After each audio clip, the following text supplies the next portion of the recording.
So this isn't something we usually cover in our room tours, but I thought, hey, not everyone's like us. You might want to access the minibar.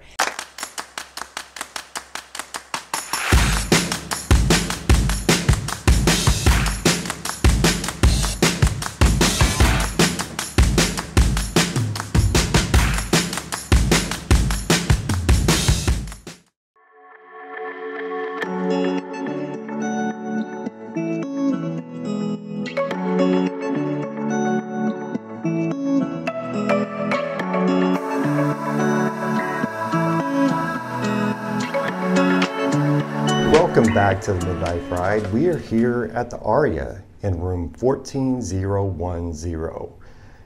And we are checking out this room for the very first time. Now, Catherine has actually stayed here before. I have not. So this is all new to me. But when you first walk into this room, you have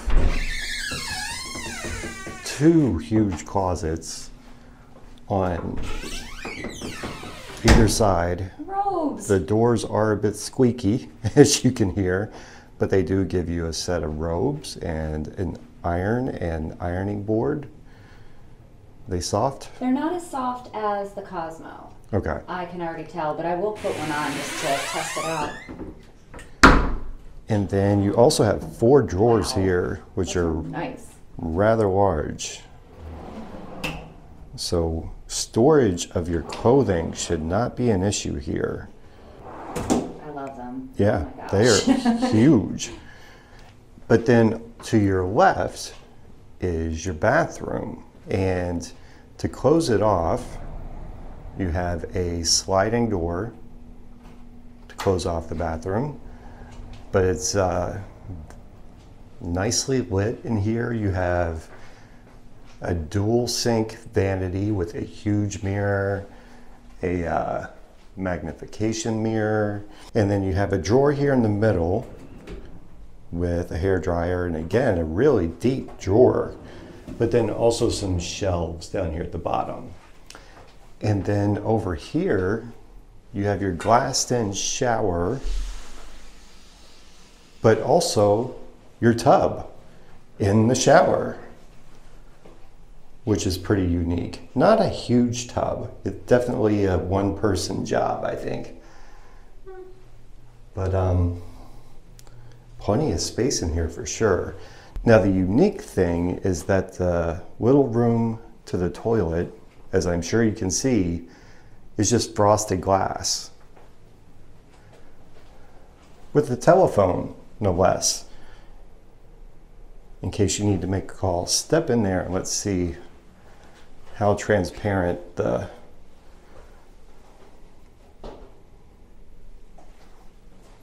Yep, you can see someone pretty clearly. So I guess it depends on your comfort level. If you're very familiar with the person you're staying with, then that's probably okay. Otherwise, you might want to close this sliding door to go to the bathroom. And then as you walk out here, you have a full-length mirror, of course, which is always handy. And there are just tons of light switches and controls here at the Aria. This is for the drapes, which we will get to. But then you come into the main area where you have a king bed. Do you want to go try that out? I'm gonna take my shoes off, hang on. Ooh. It looks soft. It feels very soft. Oh my God. Oh my God. I don't even think that I would need to have my pillows in this bed because my back kind of sinks down. It's like automatic lumbar support. Seriously, and these pillows, oh, can we steal one and bring it over to Cosmo? Because I need this tonight. Sure. We might stay here. We can do that. Oh. And then across from the bed, you have a working desk, a TV, just an empty area right here where I guess you could, that's probably a good space to put your luggage. after you unpack. And then you have this little bar, and of course your mini bar down here, which we will not open because we don't want to have to pay for anything that's in there. The mini bar does have a sign on it that says you will be charged a fee if you store personal items or if you alter the items that are in there. So just keep that in mind. I believe you can open it without being charged, but if you remove the items after 60 seconds, it will automatically charge you. There are outlets on the side of the desk. There are USB ports, which actually work. A lot of them in these rooms don't work, so I would recommend that you definitely check that your phone is actually charging before you leave it. And then to either side of the bed, of course, you have nightstands, a little shelf here to maybe put a laptop on or a drink. Whoops. Yeah, so there's all kinds of drawers in here. And then you have some lighting controls here right beside the bed for like your tableside lamp, your reading lights here built just above the headboard. And then I'll show you how the iPad works here in just a second.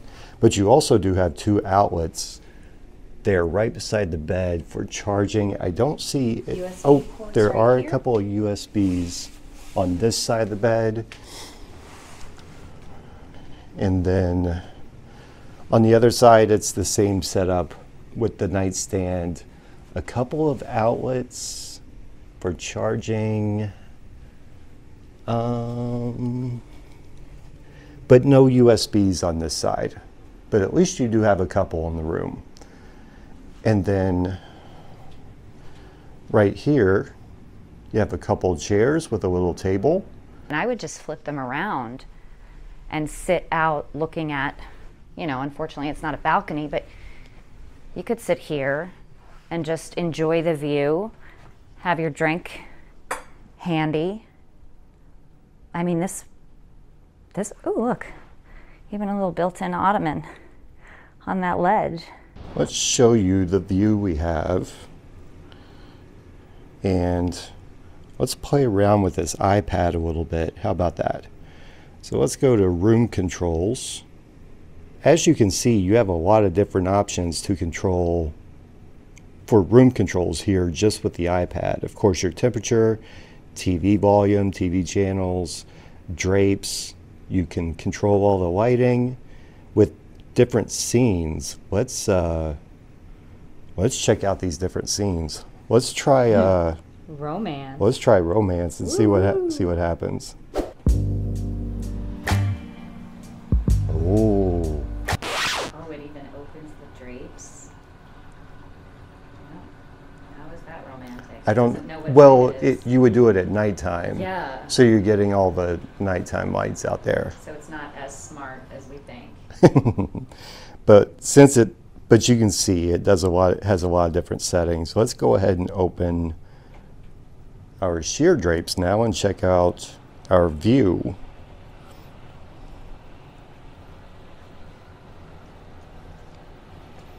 So let's see what we have outside in Las Vegas today.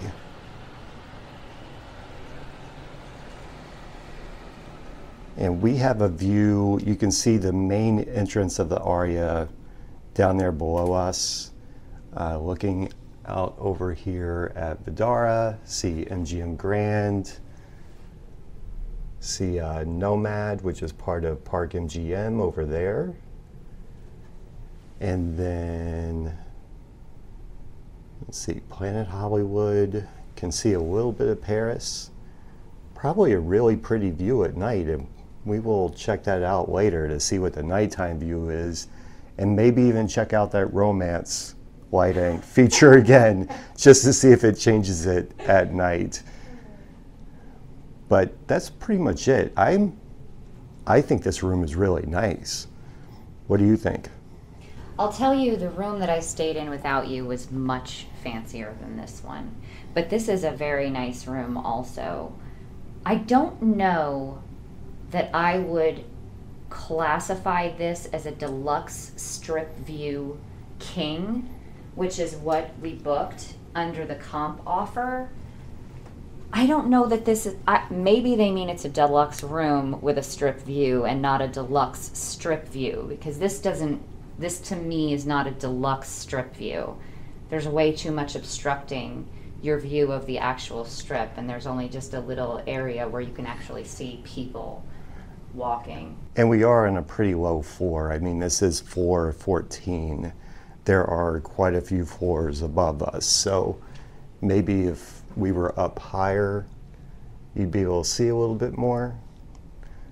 But still, at least you're facing the strip. If you were on the other side, you would be facing out into the valley with a nice view of the 15 running by. I did book this room under the standard offer we had been getting. It was up to 2 comp nights with a $50 food and beverage credit and $30 in free play. However, they had a bonus offer for free play. You get an extra $50 if you stay midweek until November 30th. So that's what we did. The resort fee is $45 a night. So with taxes, that brought our total up to $51. But of course, we did get $130 worth of free stuff. $50 in free food, $80 in free play. So they definitely paid us to stay here, which is awesome. It was a really excellent deal, and I've been wanting to show Chris a room at the Aria since I stayed here myself. So I think it was a great deal. I think the room is really nice. The bed seems so comfortable. I can't wait to get back in it.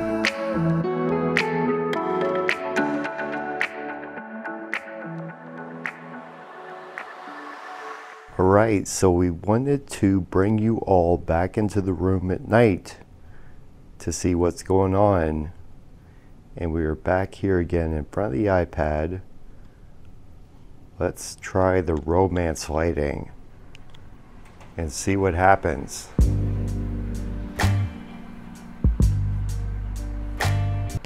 So it turns the lights on. They're a little bit dim. It opens up the blackout curtain. Does not open up the sheer curtain though. So let's go to our drapes and let's open the sheer and let's check out the nighttime view of the strip view room.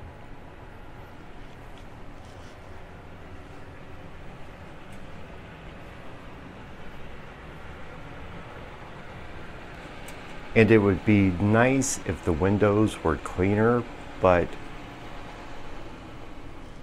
I mean, it's a pretty nice view.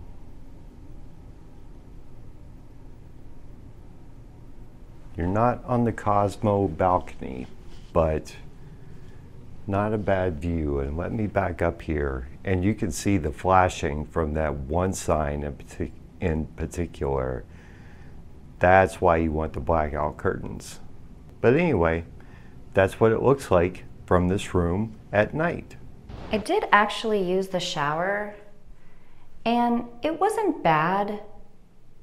Whatever shower head that is, the streams of water are really thick. So for women, especially if you're trying to take a shower without getting your hair wet, it's going to be a challenge because those big beads of water kind of bounce right off your skin and up into your hair. So you have to be kind of careful with that.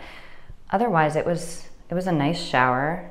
I did also take a bath just to see how that was. The tub was actually awesome. It's definitely not big enough for 2 people, but it was so comfortable. Just the way it's designed, that oval shape, it was perfect. Very unlike your typical rectangular tub in a standard room. The curve hugs your back, so your shoulders are a little forward. You can put your arms on the sides. I really enjoyed the tub. I mean, it's no Japanese soaking tub, but honestly, for one person, it is super comfortable. It is a little short. I couldn't really even put my legs out completely when I was kind of in the lounging position. I'm 5'1", if that tells you anything. Anyone taller than me is probably going to have their knees bent quite a bit, but really, that was probably the highlight of my day right there, is getting in that tub. At least the highlight of the last hour, because we walked over from the Cosmo because this bed seems crazy comfortable and we just can't pass it up, testing it out. And we realized we forgot our mouth guards. So Chris had to walk all the way back over to the Cosmo to get them. How did we both forget them? I don't even understand. We can't sleep without them. Anyway, I'm staying up because it's not right for me to go to bed without him here, right? When he's having to walk all that way. Poor baby. Thanks for doing it, honey. I'm sorry it had to happen. We'll both be in bed very soon. So we tried the bed out last night. It's a very comfortable bed. The pillows are great. I didn't sleep all that well. It's really hard to keep the tablet dark all night long. It keeps wanting to come back on, even though you can turn the screen out. But other than that, it's a really quiet room. I don't remember hearing anything from outside or out in the hallway. When I stayed here by myself for work, the tablet was a huge problem for me, and I just hid it at the bottom, like underneath the sheets, all the way at the bottom of the bed. I just put it there because it kept turning on. We didn't get to bed until really late, so I slept right through. It didn't bother me during the night, but it certainly bothered me the first time I woke up to go to the restroom this morning. So I got a good night's sleep. I'm sorry you didn't. You know, I wasn't too impressed with the robes when I first felt them when they were hanging in the closet, but after getting out of that tub and putting it on, it was very comfortable, honestly. Definitely different than the Cosmo robe. It's a lot thinner, but it's kind of like, I don't know, it just like felt cool and kind of silky, which is weird because I thought it was a little rough just at the touch. But yeah, definitely try the robes. They are excellent. So this isn't something we usually cover in our room tours, but I thought, hey, you know, not everyone's like us. You might want to access the minibar. And so I opened it this morning just to check it out. And it was pretty impressive, I thought. I mean, that's a pretty nice looking minibar. However, I was scanning the options on the iPad, and I just clicked on beverages last night, and Coca-Cola Deluxe, $13.75. Dasani Water Deluxe, $14.75. Fiji Water, 1 liter of Fiji water is $24.75. So let's see, beer, liquor, wine, let's see what that's going to run you. Grey Goose vodka, $85.75. A can of Heineken, $14.75. So that just gives you an idea of what you're going to pay for items in the minibar, and also gives you an idea of why we never touch it. So if you like this video, give it a thumbs up. Be sure to subscribe if you haven't already. Hit that little notification bell so that you know every time we release a new video. And hey, if you've stayed at the Aria before, leave a comment down below and let us know what you thought of your stay. Or if you haven't stayed here, leave us a question and we'll do our best to answer it. And we will see you on the next episode of The Midlife Ride.